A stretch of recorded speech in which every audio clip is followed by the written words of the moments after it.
The hum of the starship Erebus was unusually loud that evening, at least loud enough to make Kale wonder if the ship was judging him for his caffeine-fueled snack habits. He was leaning against the console, a half-eaten protein bar in one hand, trying to reconcile the calm monotony of routine cargo scans with the nagging sense that something was about to go spectacularly wrong. And of course, the universe, in all its infinite irony, decided that today was the perfect day to remind him just how wrong routine could get. The alert lights blinked in rapid succession, and the AI's calm female voice, which usually sounded like it was narrating a boring documentary, suddenly snapped with urgency. Unidentified vessel detected, approaching rapidly, boarding protocols advised. Kale groaned, smacking the console. Boarding protocols, what is this, a space-themed game show? Can we at least have dramatic music? The AI ignored him, which was probably for the best. In the docking bay, a silhouette shimmered through the foggy glass of the observation window. The ship wasn't just approaching, it was limping, smoking, and generally looking like it had had a terrible week. And crawling out of the shadows of twisted metal was her. Kale blinked once, then twice. She was human-like, impossibly graceful even in obvious distress, with a shimmering tone to her skin that caught the sparse lights like liquid silver. Her ears, long and elegant, twitched with each noise, betraying an acute awareness that made Kale suddenly self-conscious. She was also staring at the door Kale hadn't yet opened, as if calculating whether he was part of the problem or the solution. Before Kale could rehearse any clever introductions, a group of scavenger drones descended from the shadows, their designs all jagged angles and red warning lights like angry Christmas ornaments gone rogue. Kale's first instinct was to yell something heroic, but what came out sounded more like, hi, hands off the lady," not quite the epic line he'd imagined for moments like this. With a resigned sigh, Kale grabbed the nearest cargo crate like a makeshift shield and shoved it toward the lead drone, which responded by doing a cartoonish stumble sideways, sparks flying. That's teamwork. Kale shouted, mostly to himself. He swung a plasma welder like a conductor's baton, accidentally setting a loose panel on fire, which he quickly tried to stomp out. The alien woman tilted her head, her long ears brushing the console, and Kale realized she might be trying not to laugh, or planning exactly how she was going to correct his catastrophic strategy. The battle was chaotic, with Kale ducking behind floating cargo containers as drones bounced into walls or got their circuits fried in improbable ways. Every time Kale tried to act heroic, something clumsy intervened. He tripped over a loose cable, sending a crate tumbling like a bowling ball toward the drones. One of the drones caught it perfectly on a sensor and exploded in a spark storm that left Kale blinking against the sudden light. He muttered, "Yep, totally planned that." The alien woman finally moved, and Kale noticed how her presence seemed to bend the space around her, not magically, but like gravity was politely waiting for her to decide what to do next. A drone got too close, buzzing in a threatening pattern, and Kale's reflexes kicked in. He lunged, smacking the drone with a wrench, and in doing so, tripped forward. His momentum carried him straight into her. Kale barely had time to register the tangle of arms and long ears before he realized she was holding on. Tightly, more tightly than someone who had just been threatened by death should logically cling to anyone. Hi?" he asked, voice a little higher than usual. She didn't respond with words. Her ears twitched and her hands pressed against his chest in what Kale could only interpret as an emphatic declaration that, yes, he was now her personal human pillow. They landed on the deck in a heap. Kale's helmet scraped against a rail, sparks flew, and the alien woman rolled to avoid the worst of it but stayed ridiculously close, arms draped over his shoulders. He blinked at her long ears brushing against the console, and then at her eyes, which were wide, alert, and suspiciously amused. "You know," Kale said, untangling himself just a little, "I'm not usually this good with hugs." She didn't laugh, but the corner of her mouth tilted upward, a tiny, human-like smirk that made him feel like he was missing some secret joke. The drones were now regrouping, and Kale pushed himself up, waving the plasma welder again like he was conducting some deadly symphony. "All right, Metal Menace, let's dance." One drone zipped past, narrowly missing Kale's head, and he tripped over his own feet again, landing just short of the railing. "I swear I meant to do that," he said, pointing at the drone like a seasoned general. The alien woman rolled her eyes, or at least the closest approximation he could guess from someone with extra-sensitive ears, and tapped a few controls on the console. Lights blinked, doors hissed open, and the nearest drones were briefly distracted by a cascading flood of anti-drone defense turrets that Kale hadn't even noticed were installed. After a moment of sheer chaotic brilliance, the drones retreated, their lights flickering out like overexcited fireflies. Kale sank against the wall, wiping sweat from his brow, and realized he was still pinned, in a sense, by the alien woman's grip. She wasn't just clinging, she was assessing, analyzing, and apparently deciding that Kale might be worth keeping nearby. He coughed nervously. You know, most people just say thanks, not this. What? She finally relaxed a little, long ears twitching, and gave a soft, almost shy chuckle. Kale raised an eyebrow. That's a thing, right? Chuckling after life-threatening danger, we're okay. She nodded, still close enough that he could feel her heartbeat, or whatever was analogous in her species, and Kale realized he had no idea what was about to happen next. The last of the fog from the battle swirled around their boots, lights reflected off her shimmering skin, and for a moment the universe felt less hostile and more ridiculous, like it had a sense of humor. Kale rubbed his temples, muttering under his breath, and somehow I'm the calm one here, I really need a vacation. The alien woman tilted her head at him, her long ears flicking in amusement, and Kale felt a strange, unspoken truce forming. She might be a stranger, but her clinging had made it clear. She trusted him, or at least trusted that he wouldn't get them both vaporized. And for Kale, that was enough of a reason to start imagining the next absurdly dangerous adventure. Because if life in the uncharted edges of the Xylar Nebula had taught him anything, it was that the universe had a taste for irony, laughter, and unexpected alliances, all rolled into one chaotic package. And apparently that package now had long ears and a penchant for clinging. Kale had barely finished wiping the soot off his uniform when Lyra, still brushing sparks from her long ears, gave him a look that was equal parts amused and incredulous. You call that a rescue? She asked, her voice melodic but tinged with a teasing edge. Kale coughed awkwardly, swatting at a floating piece of debris. Well, technically they're retreating, aren't they? That counts as a win, right?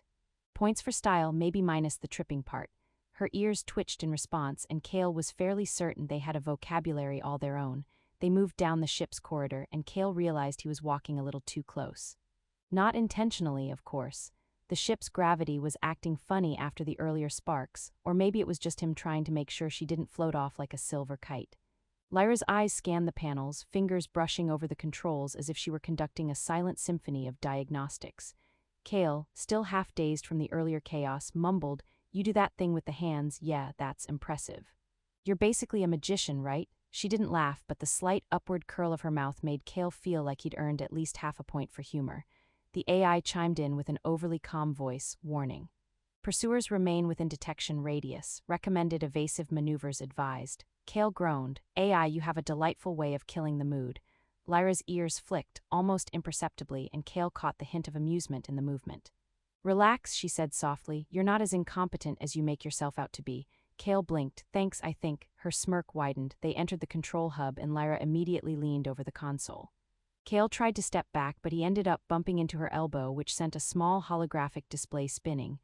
Oops, he muttered. Lyra didn't flinch. Instead, she flicked her wrist, and the display corrected itself midair, settling into perfect alignment. Kale's jaw dropped slightly. I'm not even supposed to understand that. Are you cheating? She raised one eyebrow, and Kale was pretty sure he heard her ears twitch with suppressed laughter. I'm adapting, she said simply. Or maybe I just find human technology quaint. Kale leaned against the console, trying to look casual while secretly marveling at her abilities. Quaint. You mean it's amazing, terrifying, and possibly going to get me killed if I touch the wrong button. Lyra's gaze softened, and Kale caught a hint of warmth that made his stomach do a confusing little flip.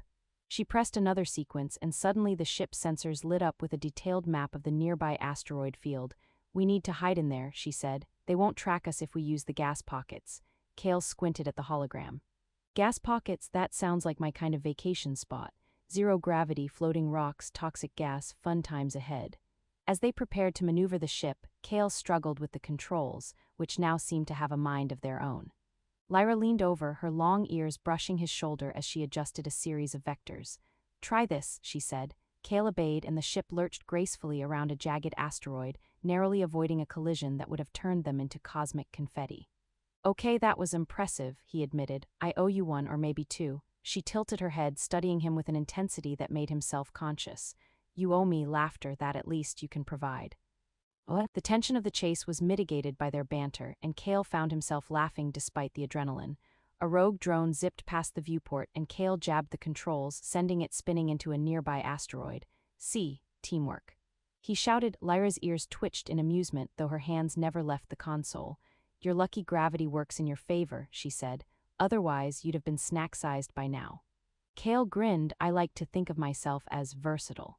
Hours passed as they weaved through the asteroid field, exchanging quips, teasing each other, and occasionally nearly colliding with space debris.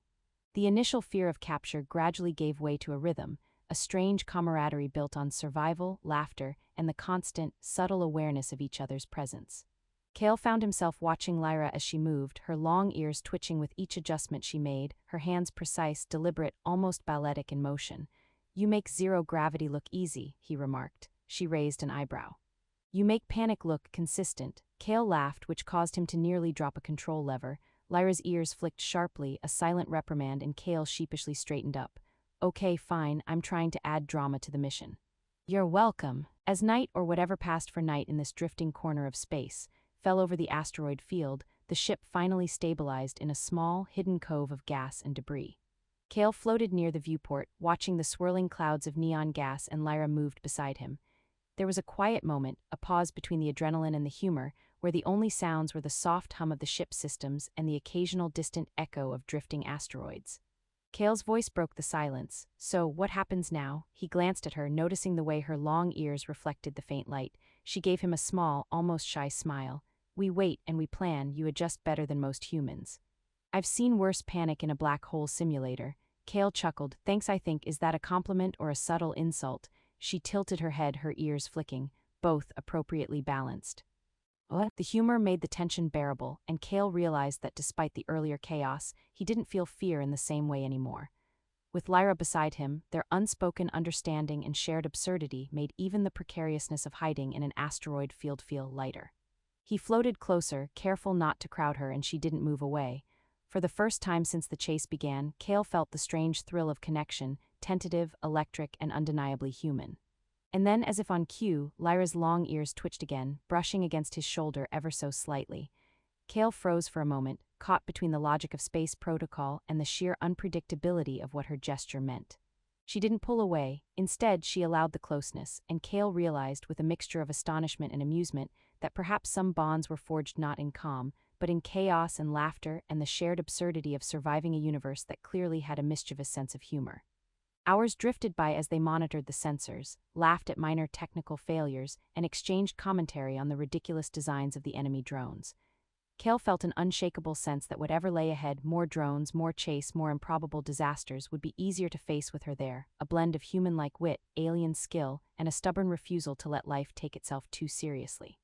And somehow, amidst the jokes and the chaos, Kale found himself grateful for the cling that had startled him hours before, a small, silver-threaded reminder that even in the void, connection could exist unexpectedly and in the most ridiculous of circumstances. The derelict station loomed ahead like a skeletal giant floating in the gas giant's orbit, lights flickering in erratic patterns as if it were winking at them sarcastically. Kale pressed the throttle, and the Erebus shuddered in response. "You know," he muttered, "I thought we were done with danger, but apparently danger has a subscription and insists on renewing every 30 seconds. Lyra, leaning casually against the console with her long ears flicking at random, didn't even glance at him. "It doesn't like being ignored," she said. "Neither should you." Kale made a face at the remark. "Thanks for the pep talk, really helpful." The station's docking bay doors hissed open as if expecting them, revealing zero-gravity corridors cluttered with floating debris, broken panels, and the occasional rogue drone spinning like confused satellites. Kale maneuvered the ship with careful precision, muttering sarcastic commentary at every near collision. "Oh good, more floating metal, just what I needed to make my day complete." Lyra floated alongside him, her long ears grazing control panels as she tapped sequences with remarkable accuracy. "If you want survival tips, pay attention," she said lightly, "or continue complaining it's amusing." Kale smirked. "Why not both?" They entered the first corridor, and immediately the station's artificial gravity flickered. Kale's boots slipped, sending him sliding into a pile of debris. Lyra caught him mid-slide, her arms wrapping around him with practiced ease. "I swear," he said, wobbling, "you're turning clumsiness into a trust exercise." She flicked her ears at him. "I'm just efficient." Kale grinned despite the situation, marveling at how natural her presence felt even in zero gravity. Efficient, right, totally human-like phrase for someone whose species apparently defies physics. What? They navigated the twisting corridors, avoiding detection while exchanging the sort of quips that made survival feel absurdly fun. One drone word passed, and Kale jabbed at a loose panel.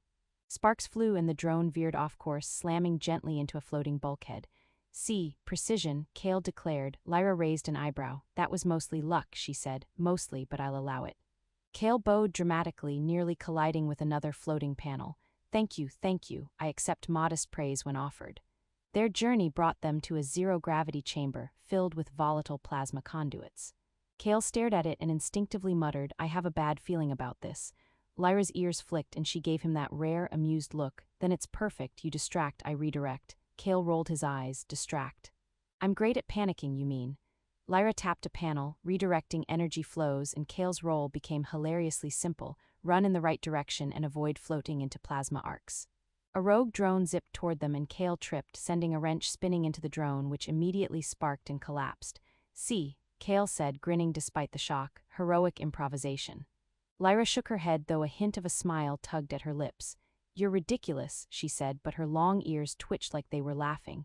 After several tense but comical near misses, they activated the chamber's lockdown, trapping the remaining drones in a maze of plasma barriers. Kale floated in a heap, laughing and panting. Lyra drifted beside him, adjusting a control panel to stabilize the station's systems. You know, Kale said, brushing sparks from his jacket, I never thought surviving a space station apocalypse could be fun. Lyra glanced at him, ears flicking in amusement. You adapt quickly, it's almost human of you. Kale made a mock bow. I'll take it as a compliment. Humans adapt eventually. What? As the adrenaline faded, they found themselves floating in a quiet section of the station, zero gravity bringing them unexpectedly close. Kale's arms were still awkwardly positioned near hers, and he realized he didn't move away. Lyra's eyes met his, a mixture of curiosity and something softer. You cling less dangerously now, she teased, ears brushing lightly against his shoulder. Kale smirked. I'll take your word for it. You cling more safely, though, that's progress. What? They drifted through the station together, repairing minor systems, laughing at AI malfunctions, and teasing each other about earlier near disasters. Kale noticed how natural her movements were, how her long ears seemed to sense subtle changes in the station's magnetic field. He realized he was learning to trust her instincts, not just her hands-on skills, and that the bond they had formed was built as much on humor as on survival. Finally, they reached a control deck with a panoramic view of the gas giant swirling